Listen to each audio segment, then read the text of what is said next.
Hello students, welcome back to our channel. అందరూ ఎలా ఉన్నారు గైస్? అందరూ బాగానే ఉన్నారు అనుకుంటున్నా. ఇకపోతే ఇవాళ మన వీడియో ఏంటంటే జగనన్న వసతి దీవెన మొదటి విడత అమౌంట్కి సంబంధించి లేటెస్ట్గా ఒక గుడ్ న్యూస్ రావడం అయితే జరిగిందనమాట. ఎప్పుడు రిలీజ్ చేస్తారు అన్న దానిపైన అయితే డేట్స్ రావడం అయితే జరిగింది.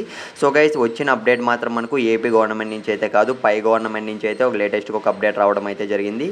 ఫుల్ డీటెయిల్స్ అయితే ఈ వీడియోలో అయితే చూసేద్దాం గైస్. ఇకపోతే వీడియో స్టార్ట్ చేసే ముందు జగనన్న విద్యా దీవెన స్కీమ్కి సంబంధించి మొదటి విడత అమౌంట్ అనేది లాస్ట్ 4వ విడత అమౌంట్ అనేది రెండు కలిపి అయితే ఇప్పుడు ప్రజెంట్ అయితే స్టూడెంట్స్ ఖాతాల్లో అయితే పడుతున్నాయంట. గైస్, ఒక్కసారి అయితే మీకు కనుక పడింటే మాత్రం ఒక్కసారి కింద కామెంట్ అయితే చేయడానికి అయితే ట్రై చేయండి. ఇక వీడియో స్టార్ట్ చేసే ముందు మీరు ఇంకా మన ఛానల్ సబ్స్క్రైబ్ చేసుకోకుంటే వెంటనే ఛానల్ అయితే సబ్స్క్రైబ్ చేసుకొని పెట్టుకోండి గైస్. ఇక మనం ఏమాత్రం ఆలస్యం చేయకుండా వీడియోలోకి అయితే వెళ్ళిపోదాం. గైస్, యాక్చువల్గా చూసుకున్నట్లయితే జగనన్న వసతి దీవెన స్కీమ్కి సంబంధించి మొదటి విడత అమౌంట్ అనేది జనవరి అండ్ ఫిబ్రవరి మంత్ ఎండింగ్ లోపే మనకైతే రిలీజ్ చేసేయాల్సి ఉందన్నమాట. కాకపోతే కొన్ని కారణాల వల్ల అయితే మనకు డిలే చేస్తూనే వచ్చారు. ఫైనల్గా అయితే మార్చిలో అయితే రిలీజ్ చేస్తామన్నారు, కానీ ఎలక్షన్ కోడ్ అనేది అయితే రిలీజ్ అయిపోయిందనమాట. ఎప్పుడైతే మనకు ఎలక్షన్ కోడ్ అనేది రిలీజ్ అయిపోయిందో ఏపీ గవర్నమెంట్ నుంచి ఏ స్కీమ్స్ అయితే పెండింగ్లో ఉంటాయో అవన్నీ పై గవర్నమెంట్ అయితే హ్యాండిల్ చేస్తుంది అన్న అప్డేట్ అయితే వచ్చింది గైస్.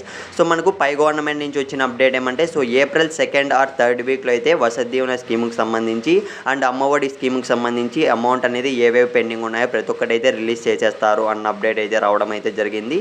గైస్, ఎంతవరకు నిజమో కాదో తెలియదు, వెయిట్ చేద్దాం.